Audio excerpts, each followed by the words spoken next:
Glad to have you join us on the news at 2. I am Bukola Taylor Kola. The president of the Nigerian Labour Congress NLC, Joe Ajaero, has returned to the Labour House after honouring the invitation of the police. Ajaero reported at the force headquarters in Abuja this morning, accompanied by human rights lawyer Femi Falano and others. He left the headquarters of the police intelligence response team at about 11:15 a.m. after writing a statement. The NLC leader did not speak to journalists at the RRT headquarters, but promised to speak at the Labour headquarters. His invitation by the police, allegedly about an investigation bordering on terrorism financing, had generated controversy with the NLC and other labor unions, accusing the federal government of attempting to intimidate labor leaders. According to the police authorities, Ajaero is to answer questions on his alleged involvement in terrorism financing, cybercrime, subversion, criminal conspiracy, and treasonable felony. Nigerians have been advised to align with President Bola Tinubu's renewed hope agenda, which emphasizes economic growth, social development, and national unity. This advice was given at a town hall meeting by the National Orientation Agency to sensitize the grassroots on the content of the President's development initiative. Jamnu Shonubi has the report. Gathered here are community leaders, traditional custodians, market women, artisans, and residents of Isolo community for a sensitization program on the renewed hope agenda of President Bola Tinubu. The initiative, organized by the National Orientation Agency in collaboration with Isolo Local Council Development Area, aims to educate residents on the key components of the President's development plan and to encourage them to actively participate in its implementation. As part of our mandate as an agency of government, our mandate is to communicate government policies, programs, and activities across tiers. Part of our methodologies of reaching out to the people towards achieving this mandate is to bring ourselves down to this, to the level of people, coming down to the grassroots, and that's exactly what we have come here to do today. There are over 7 relief activities by the federal government that is open to everybody, whether you know anybody, you don't know anybody, apply. The example is the student loan. They have been relief to the market women. It's coming. There are palliatives left, right, center. In Lagos State, for example, if you go to the general hospital now, you pay 50%. All of us should be patient, should persevere, and position ourselves in readiness for the benefits of this administration. And it has been coming bit by bit since when the oil subsidy has been removed. It has been coming. Participants expressed optimism about the impact of the renewed hope agenda to engender a better society. This kind of program will be able to sensitize the community about all the policies that the government is doing, that they should not see it as negative policies. It is a positive policies to our environment. It's only our people, they do not understand, but we have to come down. We have to come down to the local government so that the people will understand what the government means. A man is a good man, is a nice man, and is a man who knows how to correct all the errors in Nigeria, which he started doing. So we believe in him, and we believe to work by making sure he achieves the program and policies of the government. We don't have any other nation than this, so we need to support, continue to give support to government across level, be it federal, state, and local government. And I want to enjoin all Lagosians. Let's remain, to be peaceful. Let's support government, and let's all be law-abiding. This initiative by the National Orientation Agency in Lagos State is a continuous engagement and sensitization forum to ensure that all Nigerians are informed and empowered to participate in the nation's developments.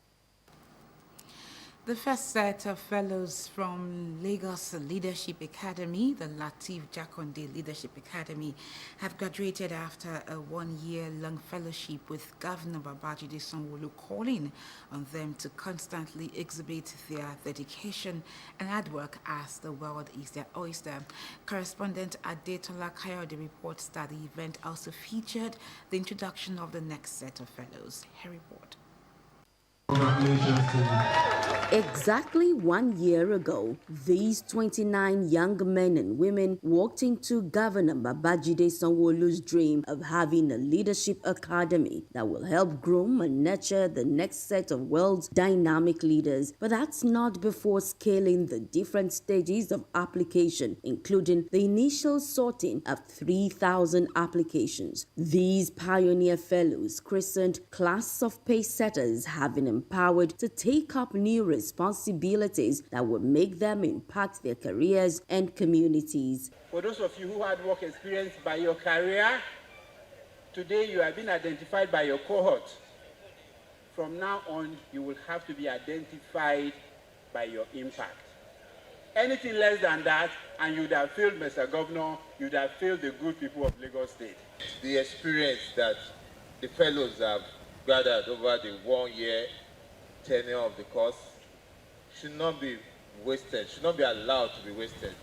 There should be a way we can bring them, we can mainstream their ideas, their knowledge and experience into the Lagos State public service. Visibly happy with the turnout of the 2023-2024 cohort, Governor Babajide Sanwo-Olu says his administration is committed to developing future leaders and refining the fellowship by providing resources, support and opportunities necessary for growth. Sanwo-Olu emphasized that the fellows are the torchbearers of a new era of leadership that will help define the future of Lagos, Nigeria, Africa, and the world.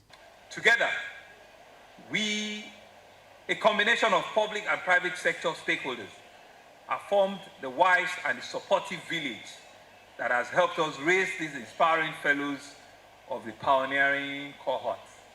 These young men and women have not just learned, they have thrived, demonstrating an unwavering commitment to excellence, to creativity, and to integrity. This ceremony is more than just a celebration of their achievements. It is a celebration of the vision we set out to achieve with the establishment of this academy. The Executive Secretary of LGLA, Aishat Agbaje Okwade, who presented the 29 fellows for presentation of certificates by Governor Babajide Sanwo-Olu, thanked Mr. Governor for his immeasurable support, noting that the platform had become a beacon of hope and opportunity for future generation of leaders dedicated to shaping a future where leadership would be synonymous with service, compassion, and progress. She thereafter presented the new set of fellows, 30 of them to Mr. Governor after scaling 17,000 applications. The fellowship, named after the first civilian governor of Lagos State, Alhaji Lateef Kayode Jakonde, was conceived to nurture the next generation of leaders equipped to navigate the complexities of public sector and lay ethical foundations necessary to drive positive change. Adetola Kayode, OTV News. In sports, the Lagos State Sports Commission has kick-started their campaign in the 2024 edition of the Head of Service Games on a good note, with a 3-0 triumph over Office of Civic Engagement.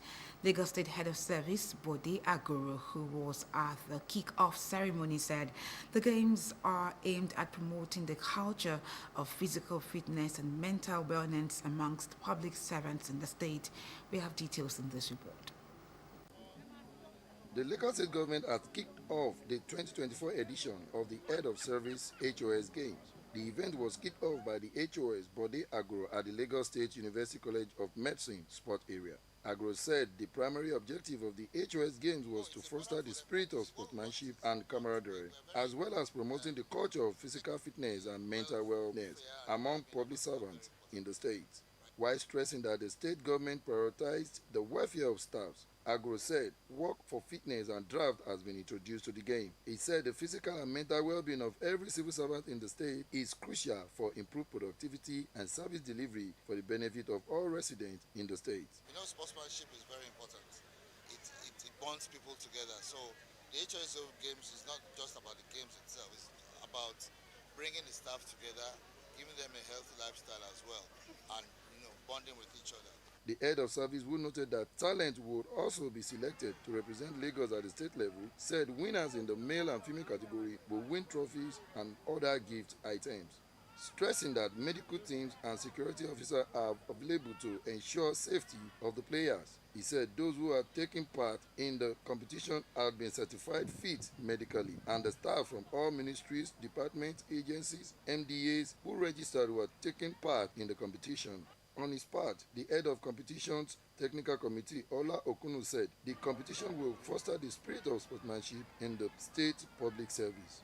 Okunu urged the players to play according to the rules of the game and avoid any act of indiscipline. According to the rules of the game, it's not a affair. We are here to just enjoy ourselves. Out of work, like I said initially, let us meet somebody else that we have not met before in service, but on the platter of friendship and health-wise. The first football match of the day saw Lagos State Sports Commission beat the Office of Civil Engagement. On the foreign scene, at least 28 people have died and more than 24,000 have been relocated in the western Indian state of Gujarat after heavy rains led to massive flooding. Several rivers and reservoirs are overflowing as water levels have crossed a danger mark. The Indian Army and National Disaster Response teams are carrying rescue operations in the worst hit areas. The state is on high alert as the weather department has predicted heavy rains to continue over the next few days. Gujarat regularly witnesses severe floods during the monsoon season. In 2017, more than 200 people died in floods triggered by unrelenting rain. According to a government report, many parts of Gujarat are vulnerable to floods because major rivers pass through a wide stretch of the very flat terrain before reaching the sea. Transport services have been disrupted in several parts, and as many as 48 trains in the state were cancelled. Villages and towns in the Saurashtra region have been worst affected as they received incessant rains for nearly 48 hours. For more news, connect with Lagos Television on these social media platforms.